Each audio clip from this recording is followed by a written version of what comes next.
So I'm really excited to have Kelsie Sheren on our podcast today, and I was on hers a couple of weeks ago, and I've been following her a little bit, and she's an amazing storyteller, and she's got a great story. And so, Kelsie, welcome. Thanks for being here. Thanks so much for having me. I know the first moment we met, I just absolutely fell in love with your soul and your energy. And so when I got that email when I was on the plane, it was like serendipity because I had just booked you, and then a couple days later I got this really awesome email, and so I was super excited. So it's an honor to be here. Thank you for having me. Nice. Thank you. Well, again, thanks for being here. So, here's what I would like to do for our listeners and our people watching is to kind of get maybe a little bit of history on you. Just a little bit about where you're from, and what you were like as a kid, and kind of how you grew up, and then I know you leading up maybe till you went into the military, correct? hmm Yeah, so I was a wild kid, as most kids were that are around my age now. I mean, we had that type of parent that let you go play in the woods, and I'll see you at when the sun goes down, which was kind of beautiful. I grew up in a that sweet spot of time, and I grew up in a small town. Parents both are long haul truck drivers and are hardworking individuals. I grew up on 17 acres of woods where we split and chopped wood to heat the house, and we sold it and all of that. And I had this really beautiful relationship as a child in sports. And that was something for me that cultivated and created not only community, but really created a sense of self, a sense of self-worth, a sense of care. And that started for me at the age of 4. I started fighting in Taekwondo at the age of 4, as well as soccer, but kind of bled more into Taekwondo and stayed in that. And I had a really good childhood. I had one of those ones where you look back and you go, I can't really think of too many things that went wrong. Obviously, as an adult now and starting to understand a little bit of psychology, I'm like, oh, that was not okay. Oh, that was not okay. But Yeah. you do the best with what you have. And at the time, fortunately, I wasn't being hit and I wasn't being, beat. So it wasn't that bad. And so I was a very lucky individual. I grew up with one younger brother. My dad was on the road most of my life. Every 2 weeks he'd be home kind of situation. And so my mom was left to handle everything, which was a big stressor and a lot, but she did the best she could with us. And I think we turned out okay so far. And sports, like I said, was my life. I threw myself into sports in the most aggressive manner you can imagine. By 11, I was a national champion and a first degree black belt. And by, I think, 12 or 13, I got my second degree. And I put everything I had into that sport. I end up having to take a pause in my fighting career just because of a coach's bad decision, who ultimately changed everyone around him, their life. He made a bad decision. He went to prison for sexual assault against one of my teammates, my younger teammates, and she's doing great now, and he's out of jail as far as I'm aware. And so I stopped fighting. I lost faith in trust in those around me, and I became a very angry individual, somebody that didn't trust anybody, that was angry and fearful of not only the world, but of those that were closest to me, who were meant to look after me. And it really changed my perspective on the world quite quickly, in a time where perspective was everything, that young adolescent point. So for me, once I got into high school, I've been bullied in elementary school. I was getting bullied in high school, and people say, well, there's bullying and then there's bullying. Well, I was like beating the shit out of people, kind of bullying. Like, we were putting heads in lockers situation, because it wasn't just words. There was physical altercations happening on an ongoing basis. And a girlfriend of mine suggested rugby. Let's get some of that aggression out. So I joined a rugby team, and I became a pretty good player. I wasn't too bad. And I played that for most of my high school life. And the reason I bring these sports and these moments up is because these were all learning moments and moments in my life that helped shape me into the person that I was. These weren't just activities I did. When I went all in on a sport, I went all in on it. My brain was there. Everything I thought about, the way I ate, the way I slept, what I did, whether I went to a party or not, was dictated on whether or not I was going into a sport, whether I would participate that day, if I slept good enough, these things really mattered to me. I had the Olympic goal for Taekwondo. I ultimately didn't get to that point. I got quite high, but not as high as I wanted to be. I got to the international level of rugby, but again, not quite as high as I wanted to be without having the grades to go to university for it. So I did the best with what I could at the time. And all of those shaped me either as a leader, or learned how to be a better leader, or learned where my faults were, or learned where I could be stronger, or learned how to be a better team player. Which then ultimately, once I went into college at 17, I leaving quite abruptly. I was there for, I think, 2 months.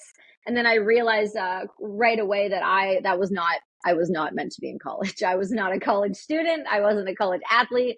It was not my fit. And I ended up joining the Canadian Armed Forces in 2007. The end of 2007, I was sworn in almost right away and went into basic training within like a couple months of joining.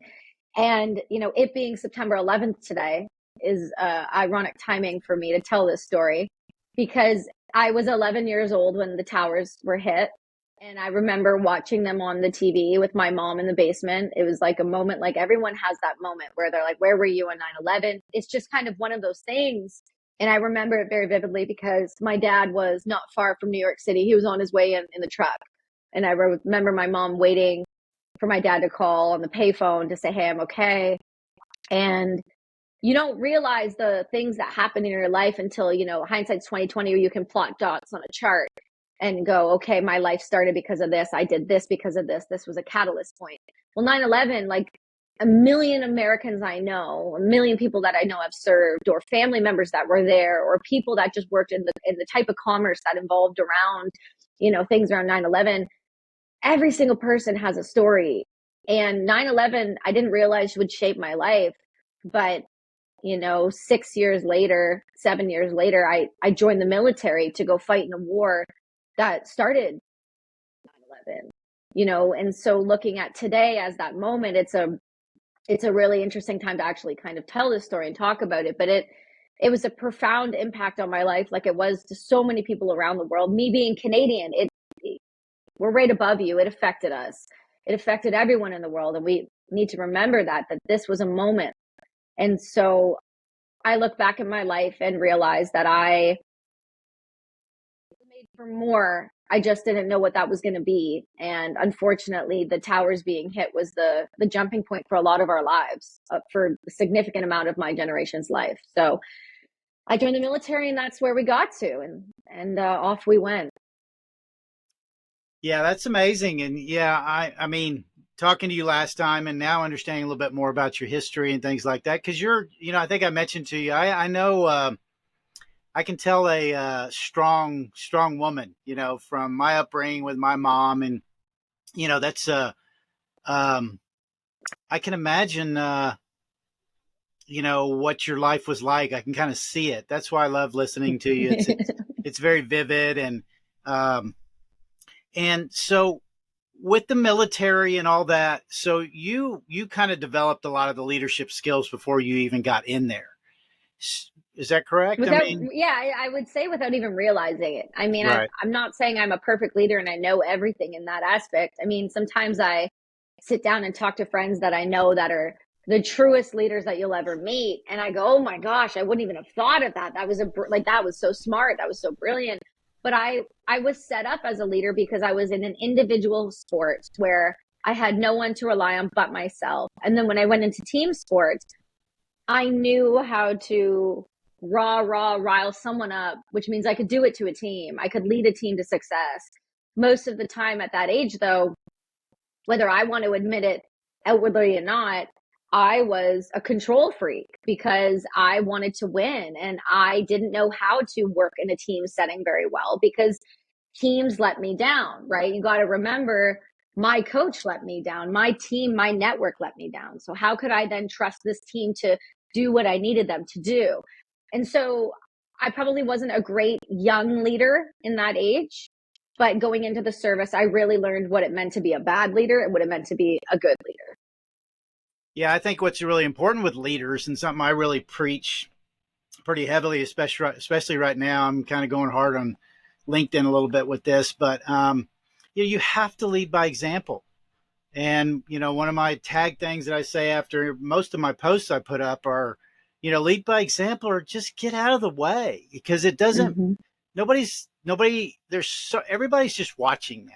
And that's a good Hmm. thing. And it used to be leaders could tell a lot of stories, but nothing could, you couldn't verify them or not verify them or things like that. So there was just a lot of listening. Now you have to lead every day. You have to, leaders that are have people that rely on them, that look to them for how they're operating and the decisions that they're making. That's not a part-time job. That's No.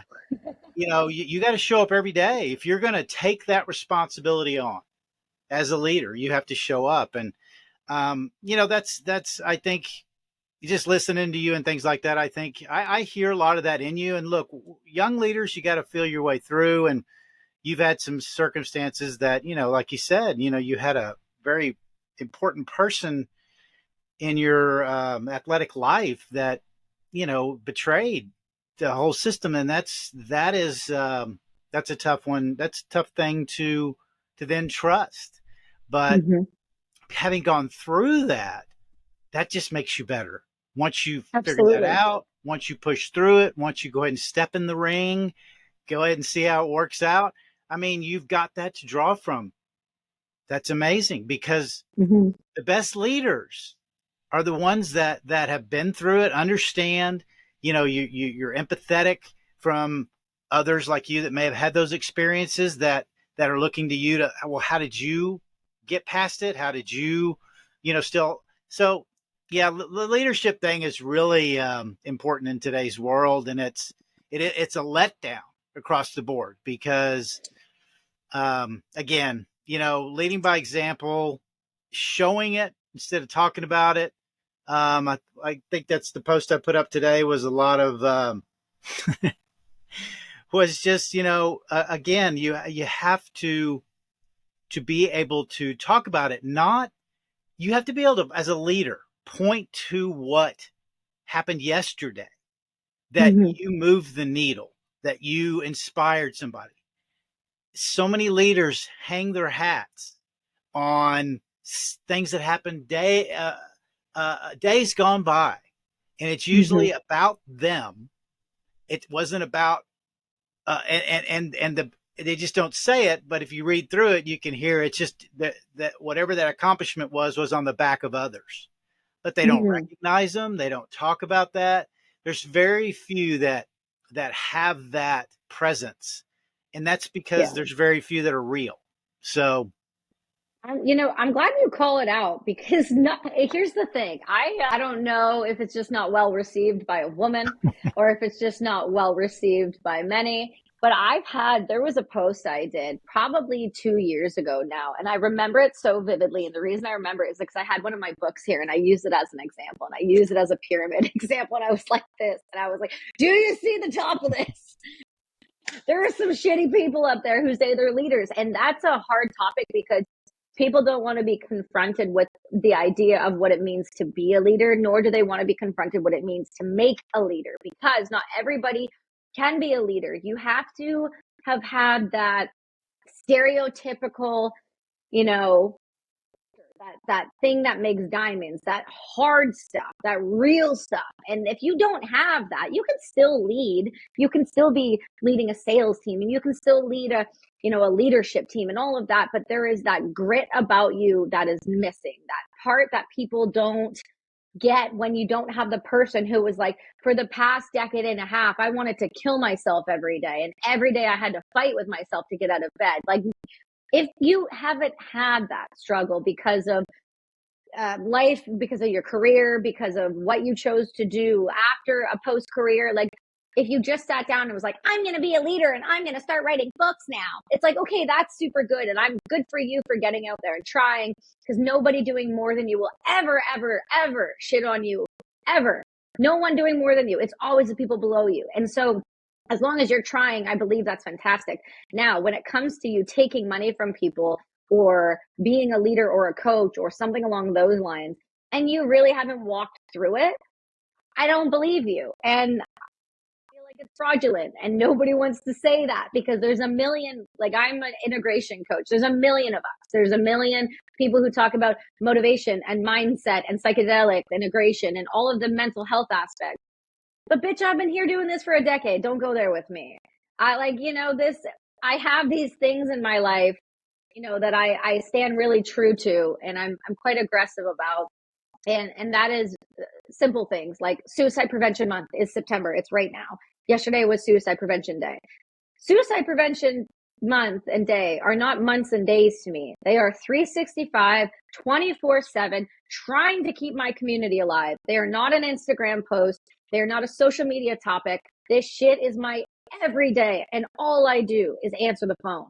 So when I hear these things being used, I look back at who's doing it and why they're doing it. And then I go, what are you trying to accomplish? Because you can be a leader in a lot of different things, but there's a motivation behind everything and why you do everything. And my main living motivation has been the same since the second I started, whether it was leading, posting, putting advice out, or having a show. Take the word leadership out of it. Just putting myself out there in a way that could be judged has always been the same. Keep my friends alive, and I'm happy. I need no more people to die. This is not a difficult conversation. I need you to stay with me. I need you to know that you matter. And I need you to know that you can do this too. And you know how I know you can do it? Because if a 5-foot, 110-pound loudmouth can do it and literally have no help all the way through it until the very end, I promise you there's ways you can do this. It's just really, really, really hard. And you have to be willing to do the work. So leadership's a funny one, especially on social media. And that's how I met you, though, right? I told you this on our episode together. It comes out in 2 weeks. I love it so much. It's one of my favorites. I sat back and listened to our episode, and I realized, and I told you this, there's moments in time where you are impacted by others. And a lot of times it's social media, right? I had this group call last night. Here's a great example. Had this group call last night. So I'm an integration coach, but I have a coaching group, right? It's called the Brass and Unity Army, and you can get on there through Patreon. But we've been using it now since we do Mental Health Mondays. Like today at 9:45 every Monday, we do Mental Health Monday on our social media, and you can come join and be a part of this community. And I remember I was sending people in our group your stuff way back when our group first started. And I got talking about that, and I kept saying, like, look, you can look to social media, because one of the husbands was like, my wife won't take vitamin D unless she sees an influencer talking about it. And I said, I understand that. I fully get it. Because if you're at the point in your life where you're not willing to listen to a spouse or those around you, but for some reason, something on social media hits right, and that's the click point, and that's the turning point, okay, then lean in, watch more, see what's going on there. And that you were a big part of that. Remember, I told you, I saw you, and I was like, you showed up right at the right moment for me, just randomly on social media. We didn't have anybody in common, and it just clicked. You just showed up. And I'm not a woo, I'm not a God, blah, blah, blah, but I'm a divine intervention. I'm a universe. I'm a things talk. They show up when they're supposed to person. You showed up at the right time for me. And then I watched the growth of you, and I watched what you did, and I watched how true to what you said you were. You could see it in the way your eyes changed, the way you moved your body, the way your face was, the confidence build as you started to feel better in the things you were saying, and the more belief you had in the things you were saying. It was the tone in which you said them. So leadership is not just about, doing the thing quietly. It's when you're doing the thing, it's the confidence that shows up behind it. No one's going to believe you if you don't believe yourself. And that comes from doing the work and saying and doing what you say you're going to do. So leadership is a funny one for me in my small ranch. I told you, Scott, I do them too. It's an interesting one because everybody wants to be a leader, but not everyone's cut out for it. Yeah, and your rants are great. Just like I mean, I love listening to them. I just do. I mean, it's very rare that I'm quiet so long, but when I do have an interest and I feel like somebody's I'm getting something from it. I'm going to be quiet. But So a couple of things. First of all, thank you for saying all that. It's amazing. But you talked about the whole delivery from your perspective of things as a woman, and we talked a little bit about on that on your podcast. And again, I have I have this perfect example growing up of what that was like, and then also as I grew into an adult and things like that, just up until the age I am now, nothing's changed. There's a lot of things that are better. There's a lot of things that are still the same, and it is, most of the leaders in the world are men. Yeah. A lot of them are getting really, really old, and you know I'm that banking on it, Scott. yeah, that's not I'm not pushing anybody over the edge, but there has to be room made for some of these things, but the people that are going to hold on to it, as we can see with our leaders, it's crazy. But we won't get into that. But I just wanted it's a validation, but also I want you to know I watched my mom push through all that. And Mm. and listening to the things she said, my mom, not only being a therapist, she was she was very much into uh, um, the astrology signs, the she was very much into she always read my palm, tarot cards. She went and saw psychics. Yeah, she's got that woo woo in her, She huh? was, yes, she did it. She went through all that, but my point is, it she had a voice, and she was never quiet about it. Mm. And with social media and things like that, those are what make it better, because there men or whoever cannot point at you and go, well, she's full of shit. you I'd know like to see them try. I mean, they've tried. they used to, well, they try, but it's futile, right? Or it doesn't, it's the only people listening are their people, or somebody that is Mm-hmm. not listening or looking anywhere else, and that's not anybody's going to listen anyways. So that's the big point. It's what I said last time, what I really believe in, and all these leaders need to not be talking about. You talked about about what's being talked about, and what it's I don't talk about anything or have an opinion on anything, or talk in a group about anything, or do anything if it's not something I haven't been there, haven't done Mm-hmm. that, and I am doing it. And that's what leaders do. They show up every day, and even the best leaders now are vulnerable leaders. Again, Mm-hmm. empathetic leaders, leaders that have compassion. On top of that, look, that's who I'm walking down the alley with. That's what Mm-hmm. when I got to walk down that dark alley. It's not just to follow them for that reason, but they're gonna they're gonna they're just gonna be there. They're not gonna run off. They're not. They're just gonna Mm-hmm. stand tall, and that's what a leader does. Is not only put their hand back and bring you up.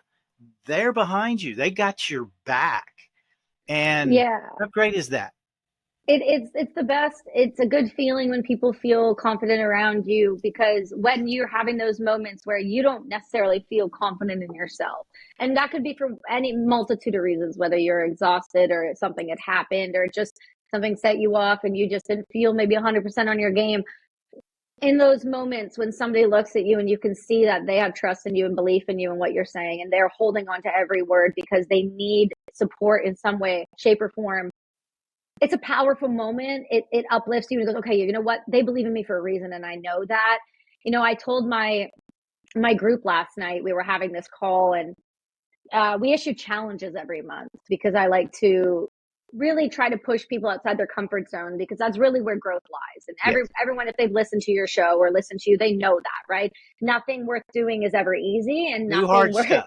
Do hard ever, stuff. ever, every day, as much as you can for 30 minutes a day at a minimum, do something difficult.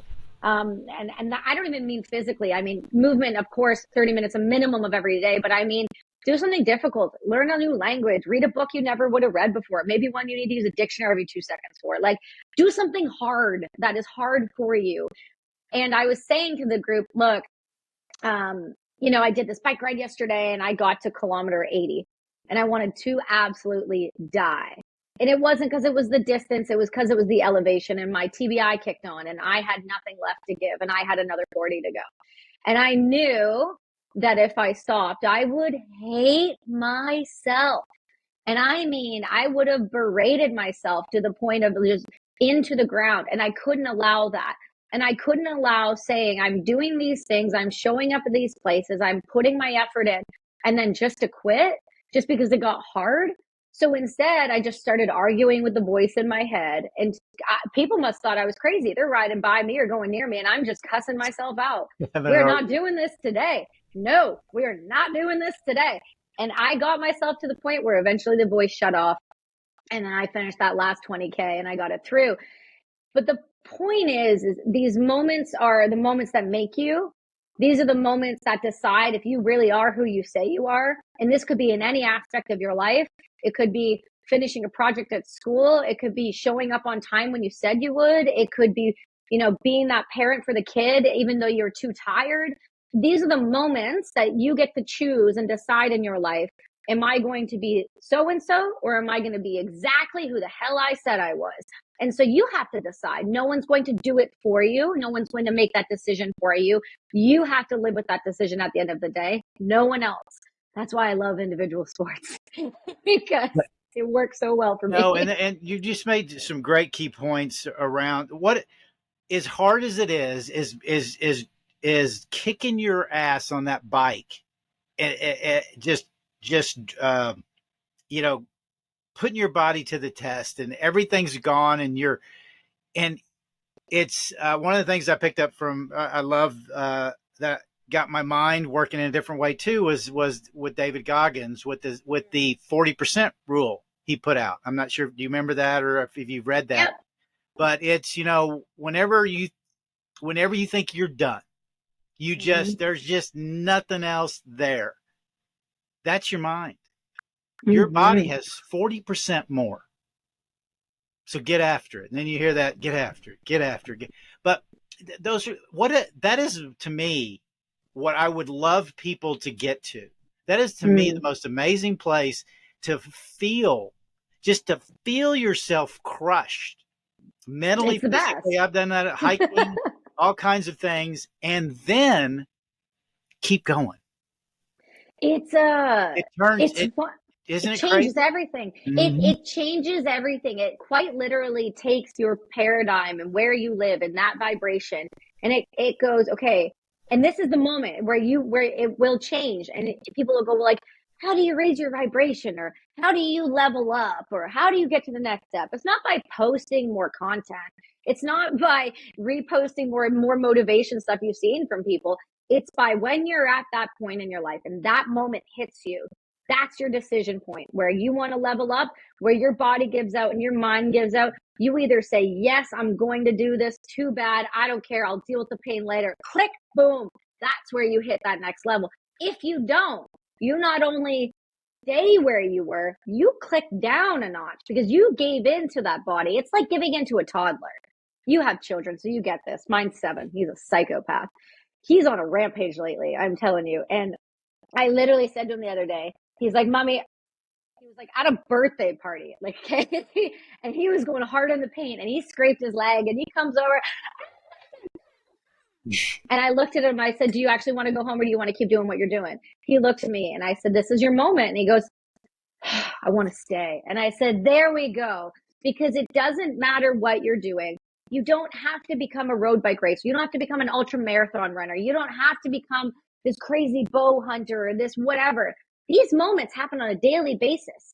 Here's a great example. I love this one. You're going to love it, Scott, because you're starting to travel a lot more because you're a big deal now.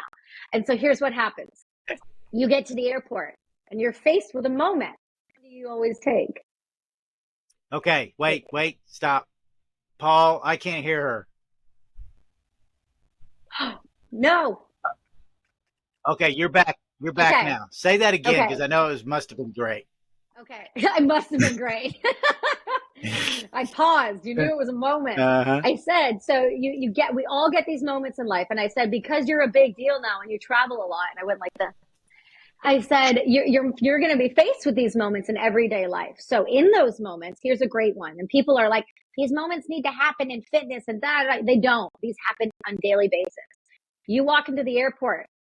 Are you stairs or are you escalator? You damn well better be stairs, son.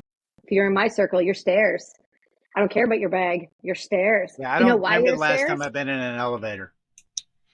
Yeah, exactly. So that's my point is we are faced with incremental small things. And people go, but Kelsie, how is taking the stairs over an escalator or an elevator going to help you? If you're in a wheelchair, I'm not expecting you to take the stairs. Chill out, relax about it. I'm saying if you're an able-bodied human and you have the option to take stairs or an escalator, you always, always, always take the stairs because it is telling your body small doses of suck, little bits of adversity. These are the way you grow. I didn't want to take the stairs at 4 a.m. after a layover. Well, too bad. You do it because you know that you should, not because it's easy, but because you know for a fact in the back of your mind, you've been sitting on a plane or you just drove there in a car. You should move now. So these are like the small changes, the small little things that you can look for in your life. And I said that again during the gratitude challenge we had this month. It was breath work in the morning, 5 minutes of breath work in the morning. And then I want you to answer a couple questions of gratitude because people have forgotten how to have gratitude for things or feel grateful when they're in pain or when they suck or when they're faced with something or a difficult boss. So it's easy to have gratitude when you wake up and you go, I'm grateful for my family, I'm grateful for my health, and I'm grateful for my home. And that's okay. That's fantastic. But I need you to be grateful and work hard in those moments when you don't want to be grateful. So if that boss is being a terrible boss, you need to take that opportunity and go, I'm grateful for that boss doing this wrong because it gave me the opportunity to learn how not to do it. You can choose these moments in your life. You can choose these moments. You just have to start opening your eyes, take those sunglasses off and go, oh yeah, there's all these moments around me every minute of every day. You don't need to go to war. You don't need to become an athlete. You don't need to do them. They're just in your face every day. You choose though. Those are the growth points. Yeah, and that's Moments. getting to social media again. I'm going to ask you a question on the social Okay. media here in a minute, but it's just like with social media. It's when everybody's looking, when everybody's watching, whenever you're producing something, your content or whatever you're coaching, you're trying to sell or whatever it is you're doing, it's really, really easy to level up at that time. But Mm. it's actually a friendly reminder I was going through yesterday when I was looking through some old stuff. But it's who you are when no one is looking Mm-hmm.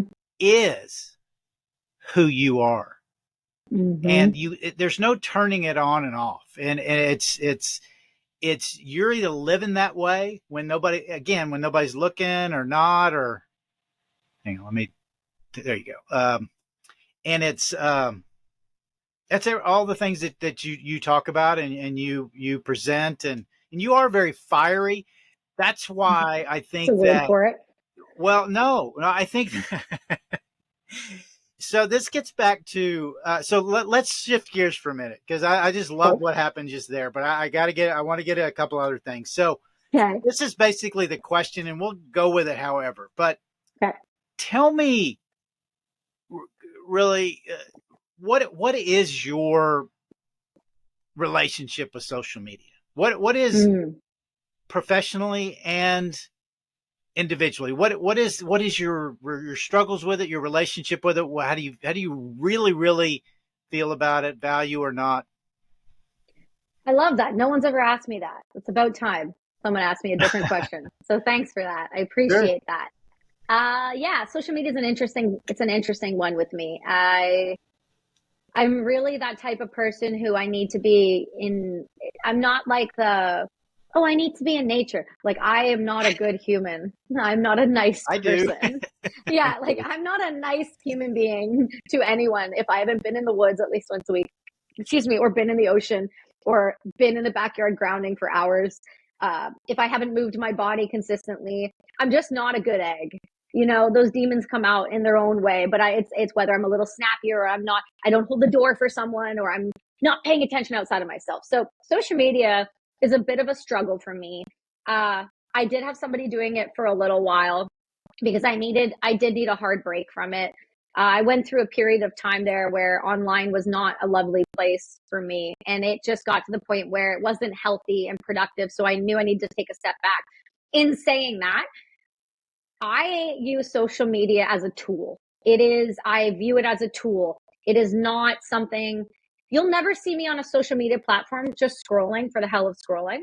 I have a purpose every time I open that app, whether it's a checking an analytic of a video, or I've now found a bunch of people that I really enjoy what they're doing. And now I want them on my show. So I go into like stalker mode 3000. And I have a way of getting people through that platform, those platforms that I use, that is really efficient and really effective. And I've garnered the ability to do that over the past few years of just using it as a tool, using it for exactly what I believe it is necessary for. And so in saying that, I do love the creation side of it, being a little more creative. I learned that I do like to be outwardly creative when I started my jewelry company. That really filled a part of my cup for me. And that has started to be similar to reels. I really enjoy doing reels. They're fun for me. I like music a lot. It's a big part of my life. So when I'm able to slap things together, it's always fun. I don't really care what they're going to be because I do live somewhere where I am banned and my social media is often slapped down quite frequently. So I know none of my things are going to, at this point, crack X amount of numbers. So I do it for the love of it. And it is something I feel is fun for me, and I'm showing people just my everyday life. That's the other thing. Nothing's over curated, nothing's over posed.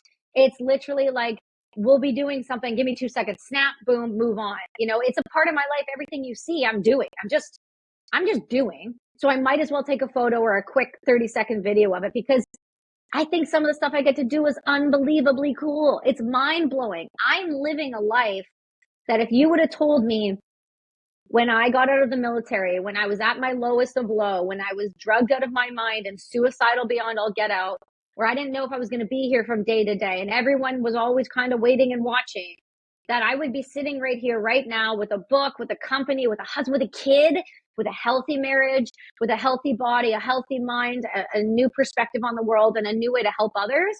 I would have laughed in your face and said, there is not a chance on the face of this earth that you were talking about the same person.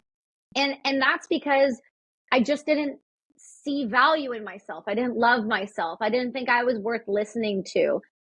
And the feedback I get from social media is, Kelsie, you talk a lot. And I'm like, I'm real sorry about that. I don't know. I come from a Hungarian mother. What do you want from me? I talk a lot because I think I have something to say. I think it matters. I think every person should be listened to, but not every person should be taken at face value either.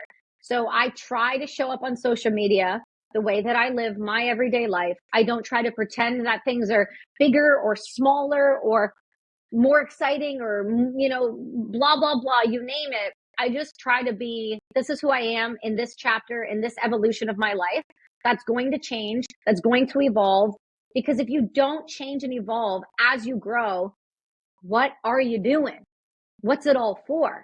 So I use social media. If you look back all the way back on Brass and Unity's page or my personal page, I mean, my God, there's some stuff where I was like, I want to post to that. Like, but I'm ruthlessly honest, and I'm, painfully open, if you will.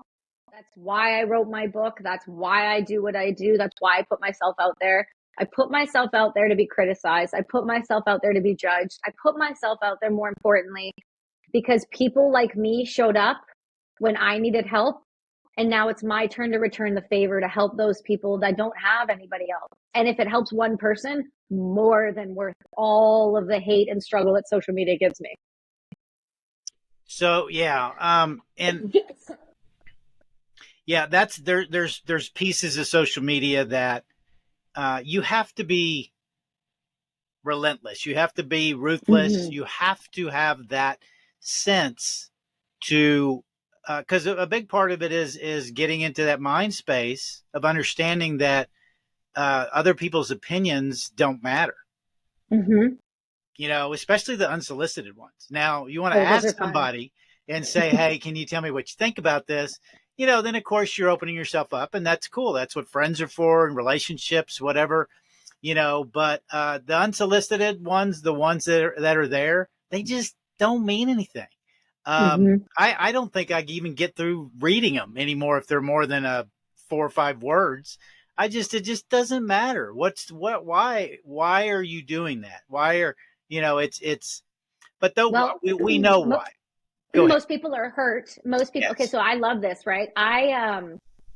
Maybe I shouldn't do this, but I do this. Somebody, if you troll me in my DMs and you tell me to swallow a bottle of pills, I'm going to show you how to correct your shit real quick. And it's real simple. You take a few screenshots and you make a reel out of them. And then what happens is they message you after and they're like, I'm getting hit up a lot right now. And they walk themselves back. But that right there is a teaching moment. That is a moment for me to go, hey, man, I did that to get your attention, to show you that it's not okay. So I know that you're hurting and I know that you're struggling because what you just did and what you just said, I know isn't really about me. You are projecting the way you're feeling about yourself. So how I deal with that is number one, is there anything you need? Can I get you some resources? Because obviously you're feeling some type of way. Is there anything we can do to help you get into a community where you can not feel alone? And then I go, if you continue this behavior, I'll keep the reel up. If you stop it, I take it down. Your choice. At the end of the day, these are teaching moments and opportunities. And I can't do it with everyone. And I do my best. But if there's something particularly nasty, I give it as a moment of pause. And you know what? More often than not, they go, you know what? I was really tired. I didn't sleep well that night. I took that out on you. That wasn't about you. I said, exactly, it wasn't. But your words matter. And you need to remember that. And so hopefully when you go to write something on somebody else's page another day, you'll take a moment of pause. And more often than not, they end up thanking me at the end of the conversation because they just have never been heard. Most people just want to be seen and to be heard and validated that their existence matters. I That's agree all with it you. comes down to. I agree with you. Those are those really small people, and I think you with and what you've been doing, which maybe we could touch on here in a minute, Mm-hmm. with what you've been doing and the circles that you've been running in and who you've been working with. You're triggering a lot of things. And again, whether part of it's because you're a woman or you're coming off aggressively or you're calling people out, you may get some of those, and that may work with some of them, because Mm-hmm. the only way it will, because I I'm a little bit different, where I don't even deal with them anymore at all. The only thing I will do if something really harmful, to where it is something that they're trying to put out around hurting themselves or feeling the Yes, way they are, I go look at their profile. If they're a gray face and it's a private account, patrol. I just leave it alone. If it's Mm-hmm. somebody that's putting themselves out there, they're doing stupid posts or whatever they're doing, but they're putting themselves out there, and they seem real.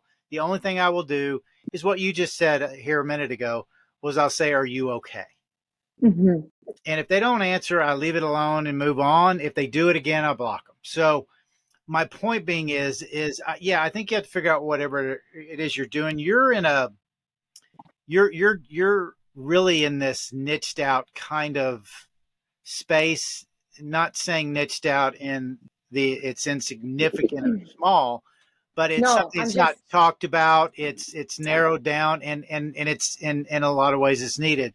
So let's I want to try to touch on a couple other things. So let's yeah, move a absolutely. little bit past this. And so we talked about on the podcast I was on with you, and one of the things that you had talked about was you were looking to kind of evolve a little bit. I'm not, Mm-hmm. and that you're moving a little bit more toward maybe the health, wellness, mental health, Mm-hmm. just kind of broader a little bit, as well as just that, more of that than so much, narrowed into, Hmm. that where you've been, which is, I don't really know how to classify it, but maybe you do. So you understand the Yeah, question? yeah, absolutely. So, here's the thing. I started Brass and Unity in 2015, and I've been running in different spaces ever since then. I was in the fashion space where we were nominated for fashion awards, Elle magazine, fashion magazine.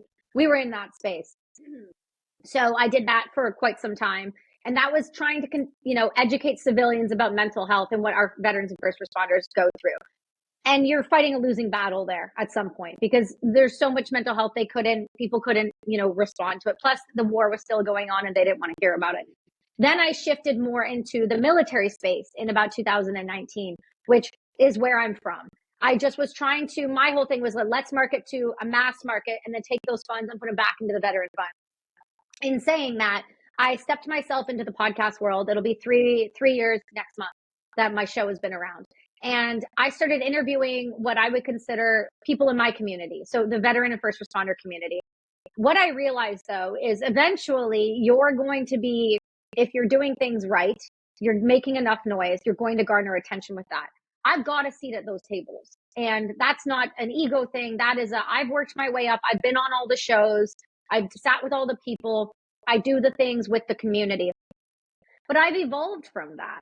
Not saying that you have to evolve from anything, but in terms of where I've come from, where I'm going, I've evolved from that. I've always been the person since I've been a kid that people spoke to, would tell them about their day, adults, grown adults. And I've always known that I would work in this space somehow, whether it was in mental health awareness or healing in general. So when I was given the opportunity to write my book, I really looked at the journey I was on and I pulled it apart and said, okay, where am I going? What is the next point of growth for me?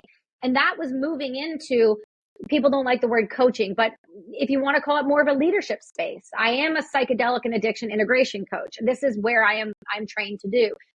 I have now leaned into that and felt comfortable and confident enough in that where I take clients, I work with groups, I work with individuals to better their lives. So it only makes sense that I'm starting to sit down with people like yourself, Scott, like Gabby Reese, like John Bernenthal, like these individuals, because they are in the wellness space. They are in the space that is sending me down the next path of my life. Brass and Unity exists, but it evolves and it changes with me. We don't just keep doing the same thing over and over because we've been doing it for a decade.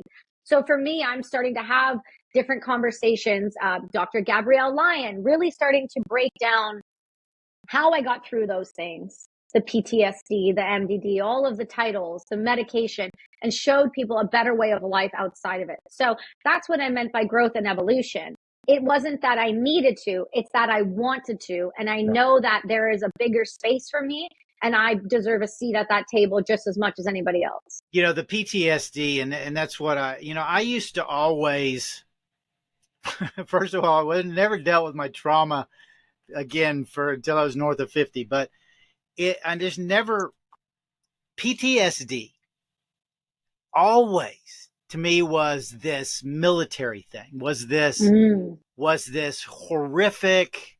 I was a kid that grew up in the age of Vietnam, and that was on the news every single night because Mm-hmm. that was all there was. There, and Mm-hmm. that was, it was a few news channels, and that was just where things were.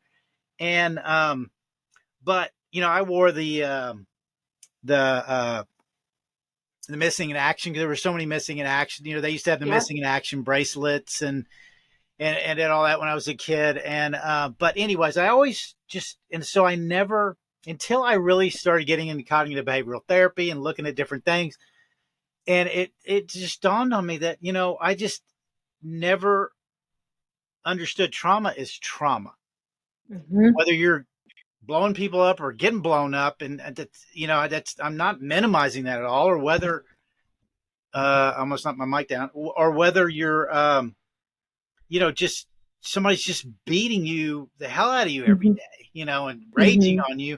There's just it's all different but the same, and Mm-hmm. all these things can be worked with in this same way, and everything that you're doing, all those things transcend where this space you have been in it is the rest. Everybody else does need to hear this and listen to it. And it needs to be a little bit more connection to each other because again, so I wanted you to say that. I just appreciate the fact because Mm-hmm. I think that I don't like seeing anybody in a box. And I know you just said you didn't feel like you were, that you're growing, but I also think that, that's amazing, growth and moving past where you are. That's all part of your own self care. That's all part of your Mm-hmm. own growth process, which now again, that's what leaders do. The more, when they grow and they move, they get stronger in a certain area, their voice gets stronger, or they move toward that. They lean into it, like you talked about, and that Mm-hmm. becomes part of what they do because it touches more people. And that's what this is what this world's lacking. And social media is amazing for that. And I think, I think you should be filming. I think you're one of those people that you should be doing a lot of documenting and creating content off of that because you probably have all these moments you just don't even realize you're having. And Oh yeah. you know, and until you've had them, and with your personality and the way you put things out and the way you are, it 10x's everything instead of going, oh, and writing that down. And then, you just remembering to say it next time you do something, is if saying it in that moment and that energy and all that, that's what people resonate with. That's what they feel. Just like you were talking about me a minute ago about people connected with me is, just about the way I did things, but that was all because it was all directed at me. I was talking to myself. That was me. It was authentic. I didn't point that phone at me until I was feeling it. I mean, it had to be feeling it and coming out. That's why it's not, I'm not an actor. I don't turn that on and just turn into the friendly reminder guy and, have this attitude or, you know, so I believe in that for people doing the best they can I've just subscribed to that whole, again, that's you. And you talk about, I just think that would even, that's just my own personal thoughts on you. And I think your social media could become such a huge thing for you in learning Well, how you can use it for your message. yeah, I think I appreciate that a lot because I've always lived in that headspace of, and you said this too, and that's what made me smile when we talked the first time. It's like, you're like, I don't know what it was, but I just knew always. I just knew always. I've known since I've been little, since the teacher told my mom, she talks a lot, but don't stop her from talking. She's going to use that voice for something. And it used to drive my teachers nuts. And for God's sakes, it drives my husband and myself nuts most days. He calls me Shaniqua sometimes. That's what his nickname is for me because you just Shaniqua'd me for like 2 hours. And I'm like, I know I'm real sorry about that, but I had a lot to say. And, whether or not what I'm saying resonates with people, I think, here's a real vulnerable moment for you. When I was going through, I had somebody running my social media. We were looking at your platform and going, fuck, he's got it figured out. He's got a method. He's got a way. He's got a consistency. He's got a thing. And she kept going like, well, we got to find that thing for you. And I kept going to myself, like, my thing is like, I could talk for an hour. There's probably two things in there that are going to be worth saying. I struggle with pulling bits of information out because I'm a storyteller. I'm not a, I'm not a Bedros or I'm not like a Jocko where I have like a one line or like a friendly reminder. Pop, pop, pop. I'm like, let me tell you an hour long story and tell me if any of that makes sense to you. Like there's no time for the way I social media. So I definitely, that is, if you would say a struggle point for me. I know I have useful content and I know it's in my head in a ball like this.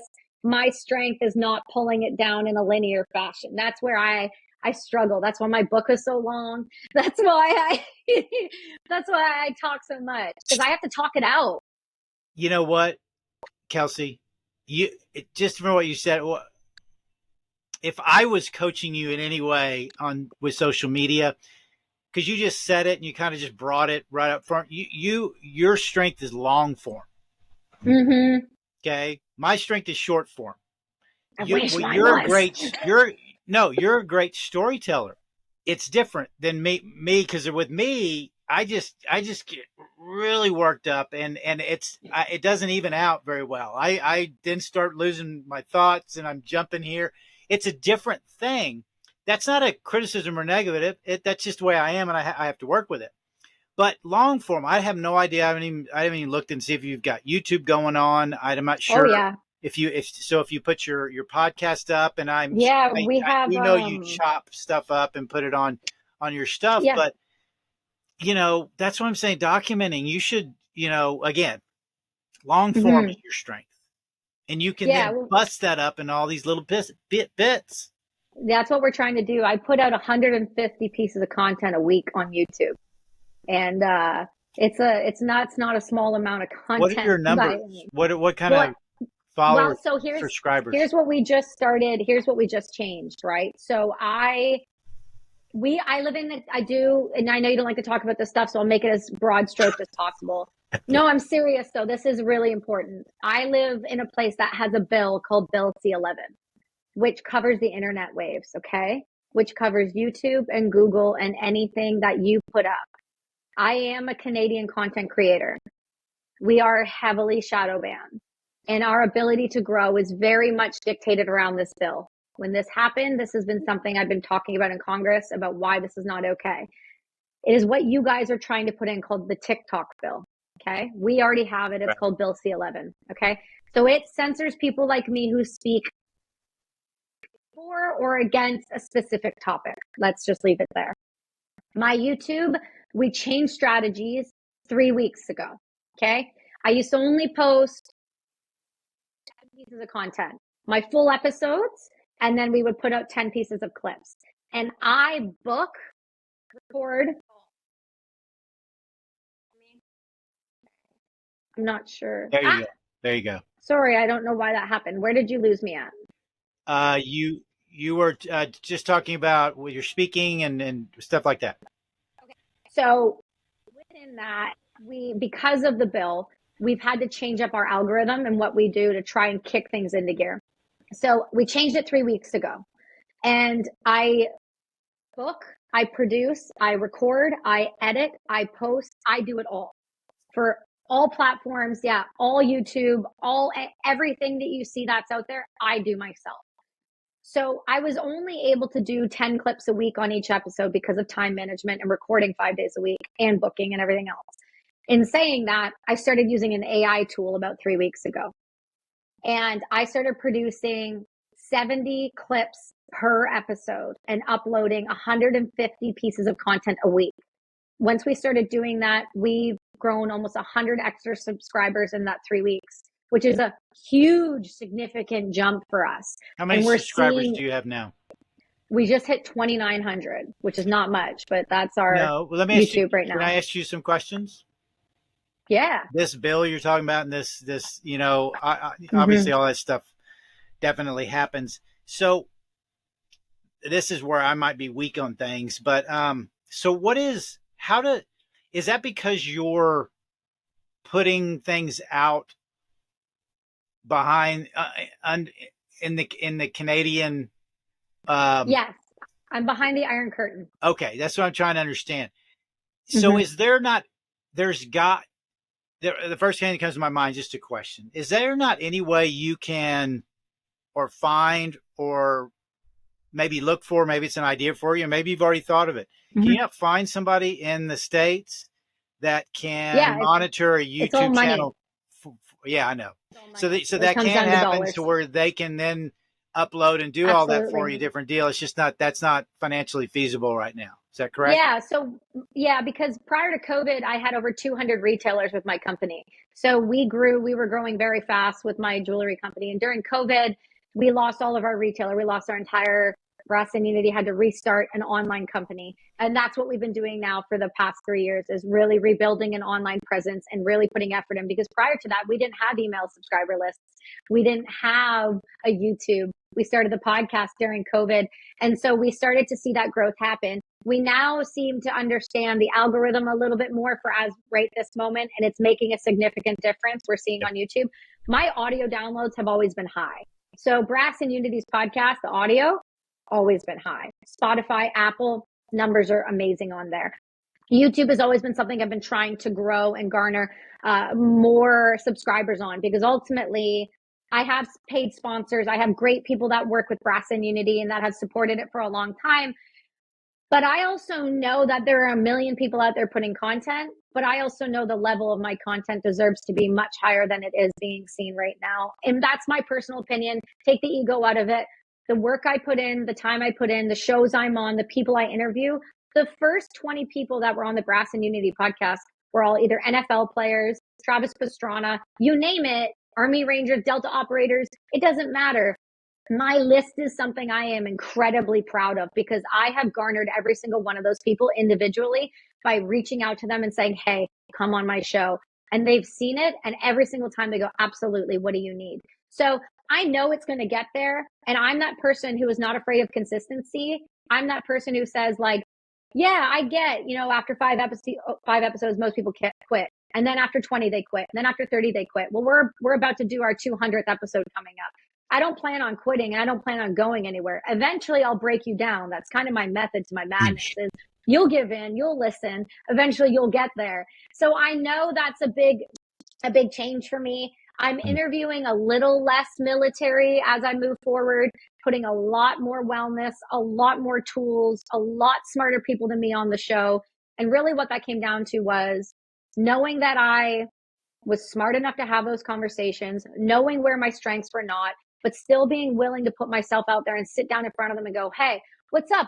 The head of the JPL of NASA. I know you built Tika and the moon and a bunch of amazing things. And I'm not smart enough to have this conversation, but let's talk about it. And knowing that it's okay to talk to people that are way smarter than you in a space that you don't fully understand. That's where the growth happens. So this show is growing.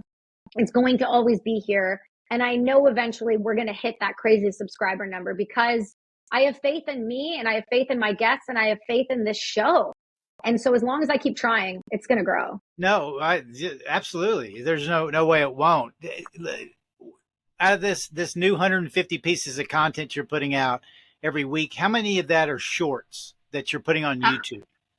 Probably 140. A week of shorts on YouTube? Okay.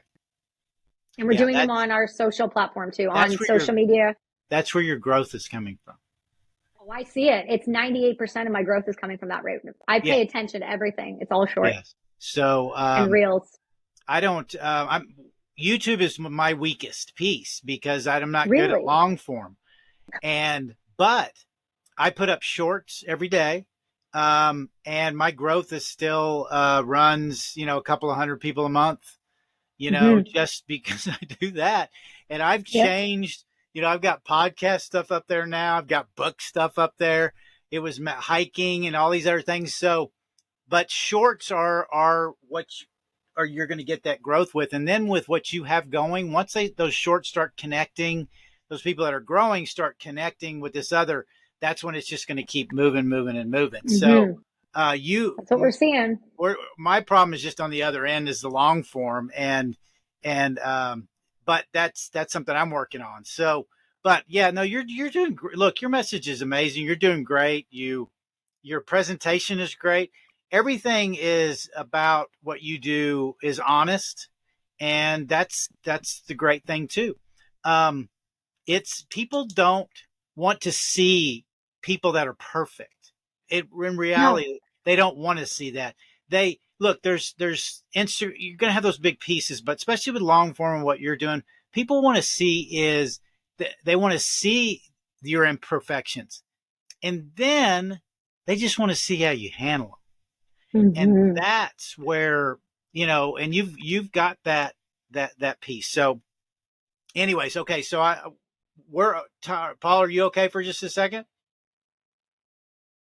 Okay, let me just try to get a couple other things. Are you, Kelsie? Can you just give me a couple more minutes?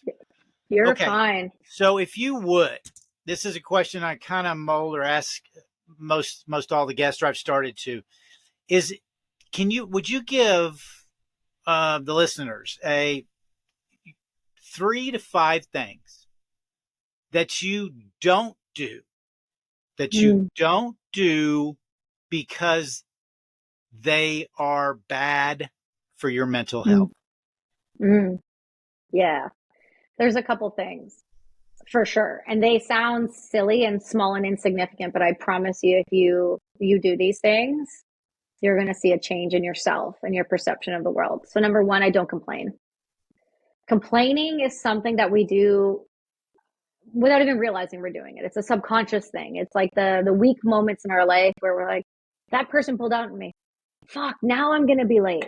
Well, then you should have left a little earlier. I don't know. Think about it. So these are moments, though, Mhm. again, where you look at what you could have done differently in order to change these things, right? And complaining is one of those things that we all do because it just seems to be baked in, and we're so quick to complain nowadays. Everybody has something we can complain about, whether it's valid or not. I'm not saying that some of these things you're complaining about are not valid. I'm saying when you complain like that, your brain hears it.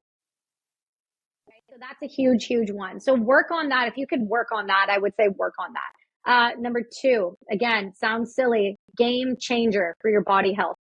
Stop drinking caffeine after 12 o'clock. Stop it. Stop it right now. No. Caffeine has a crazy shelf life in your body. It like half a day. Okay. So we understand that when you don't sleep, everything else falls off. Most people struggle with sleep because they drink coffee or espresso at 3 or 5 o'clock in the afternoon and at night. And then they go, I didn't I'm sleep cutting good. this out. I'm cutting this part Yeah. out. Yeah. Most of you do. That's part of the problem. When you have caffeine like that, you're not giving your body enough time to come down and actually get into the proper states for sleep, which causes your brain to run and race. And you wake up at 3 in the morning and you're just kind of ready to go. Yeah. You know, I'm right. Roll No, your eyes. you are right. You are right. I know. So yeah, complaining and then no caffeine after 12 o'clock. It sounds silly. If you want something, use a ketone. I'm dead serious. Ketones, no caffeine, no sugar. Those things in the afternoon are just going to give you your brain fuel. So it'll keep the brain fog out. So that's a really big one. And then I would think the last thing that I don't do, I don't drink. That's not because I have an alcohol issue. I will have a glass of wine once or twice, a couple times a year if I'm celebrating something, but I don't drink. Alcohol is not only a depressant, it is something that will wreak serious havoc on your body. And people are like, yeah, but I have like a couple drinks a week. Okay, I get it. You want to wind down. Wind down with something else. Wind down with a book. Wind down with some psilocybin. Wind down with some fucking water because you're all thirsty and most of us are chronically dehydrated. So I don't drink because it does have a significant impact on my mental health, my clarity. I have a TBI. It's not great for it. And also, most of us can't drink in moderation. Let's be honest with ourselves. With the stressors of today's world, most of us cannot drink in moderation. And they go, oh, I'll just have one more. Oh, I'll just have one more. That has a long-term repercussion on your body, period. I just don't do any of those things anymore. I Thank know. you. Thank you. You know, that was beautifully said. And I'm so glad that I have this on video and sound. Look, I haven't had a drink in almost 8 years now. I think Mm-hmm. December 15th coming up. Not because of look, I've definitely abused things through my life. Look, I'm a kid of the '70s and I bartended for years in the past, and you know I lived in a very abusive life in those ways too. Um, was Did I have some addiction issues with that? Probably, but nothing I needed to stop doing anything for. I never liked that stuff anyways. I did it for what you just said, or one of the things you were talking about referring to is I did it to get a buzz. I did it to get high. I don't like the taste of any of it. I don't give a crap about IPAs or where this what came from or how this tasted. Oh, I don't any of it. It was to get a buzz. And I right. always say the reason I love and you got me charged up about it is because the way you just said it was that's what people they need to hear it that way. Look, there's no judgment. I want people to drink as much No. as they want. I drink if you want, But part of this whole self-care savage thing for me over these last 12 years, it got to a point on that day 8 years ago in December where I took a challenge to myself that I wasn't going to put anything in my body that was not a benefit. I mean, Mm-hmm. everything. It was very rough 6 months, especially because of sugar, things like that.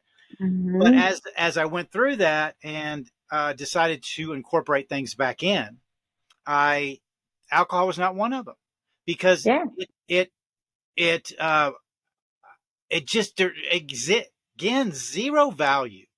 The Mm-hmm. clarity part you talked about, just look, I'm not anybody can talk to me for 10 minutes and realize I don't need my mind altered in any state. It's already, I'm still working to keep it together. But all of those things. And so what a great tip. What a great point. 100%. The coffee thing, the caffeine thing, I'm going to have Caffeine. to think about all that a little bit, I'll send you a bunch of but that, these. They help you a lot with those that. ketone This is what things. helps. You know what? It sounds silly, but these things do really work, especially for a caffeine replacement. Okay. They they don't they don't bring you up and give you jitters. It's just a ketone. What I like about them is it's giving your brain the fuel it needs. So just as much as you need glucose, you need ketones, Yeah. right? A certain above a certain beats per minute, your heart rate, you're burning ketones. So you need to be replenishing that. And instead of reaching for sugar in the crash or more caffeine, if you take one of these, then you won't feel that need. And that's why I use them. It makes a difference for my TBI, period. And the clarity is like Yeah. memory recall. Yeah. Yeah. Nice. Perfect. I love those. Okay. Last question Okay. is you get the last question. Now, I get the last you question. do, but here's the deal. So I'm trying to mold this still to how I'm going to approach this at the end. But so I've got it to this far now. This question that you get to ask is to this self care savage nation, the people that I'm putting it out there that are listening, all these things. And hopefully you're going to get some responses back. People are going to come over here. So it's something that I'm giving you my venue. I want you Okay. to ask just a question. What is a question you would want to ask them where you could get some feedback from? Feedback in terms of myself or feedback in terms of what Anything, I want from anything them? you want. Just any question. It can be as intimate or as broad as you want. That would just be useful to you if you got a response back. Okay, in these moments, I try to think outside of myself because I don't feel like I need anything from anybody at this point. I always love constructive criticism, so I'm always open for that. Seriously, always. But my thing when I'm given these moments is what would you do seriously if you just didn't have all of the world stressors on you? What would you become if you just showed up for yourself every single day 1% better than you did the day before? Could you imagine a life where you felt better, where you woke up rested, where you felt like you had energy and your cup was full? What would you do with that time? What would you create? What would that mean for those around you? So, my question really is how do you start living a life you know is worth dying for? Can you do it? It's more of a challenge. And then message me, tell me, I heard that, it kicked me in the ass, or I heard that and I don't know where to start. And it's okay if you don't know where to start. You just have to start. So what would it mean if you could just get up and get started? What does that look like for you? Nice. I love that. That's perfect.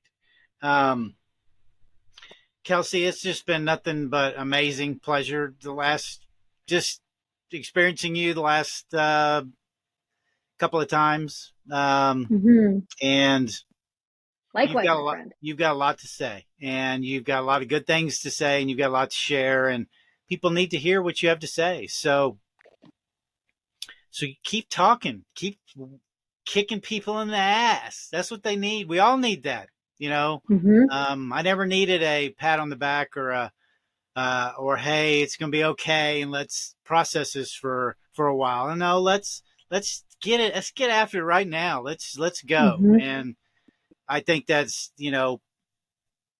I think their needs. It's a big need, and you fill that for for my listeners. Look, people are listening to me for some reason, and I think you and I are have a are we're very much alike personality Mm-hmm. wise.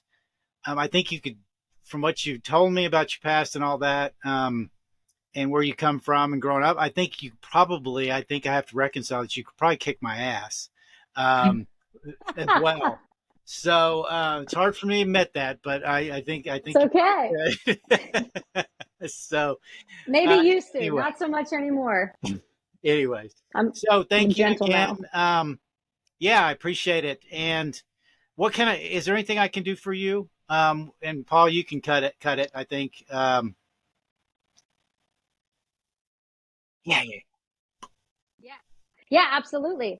Uh, yeah. So if you are felt intrigued, or I pushed a button, or I did something where you were like, I kind of want to hear a little more, or I want to know what this person's about, I would always say go to our social media. We have the Brass and Unity account where you can learn all about what we do with our buddy check bracelets and our suicide prevention.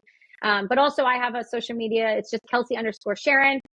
And down the road here, you're going to hear a little more of my name. My book that came out in July is being turned into a TV series. So you're going to hear a little bit more about the story. But if you want to go support, I do have a book. It is called Brass and Unity. It's forwarded by Neil McDonough from Band of Brothers. And I've got a lot of awesome humans that back this book and support it. So go grab a copy of that. If you want signed copies, you can go to brassandunity.com, and we give you an active buddy check pack. And all that is you buy a pack, you call a buddy, you save a life, you have a hard conversation, and you show up for one another and start holding each other accountable. So you can find us on all these platforms. You basically just Google Brass and Unity and we will pop up. But thank you for your time, and thanks for your platform, and thank you for being willing to have a conversation with me about something other than just the 3 minutes when I was 19 years old. I appreciate seeing the growth, and I challenge your listeners, get out there, go learn, go heal, and you will grow, but you have to show up for yourself. So thank you guys so much for having me.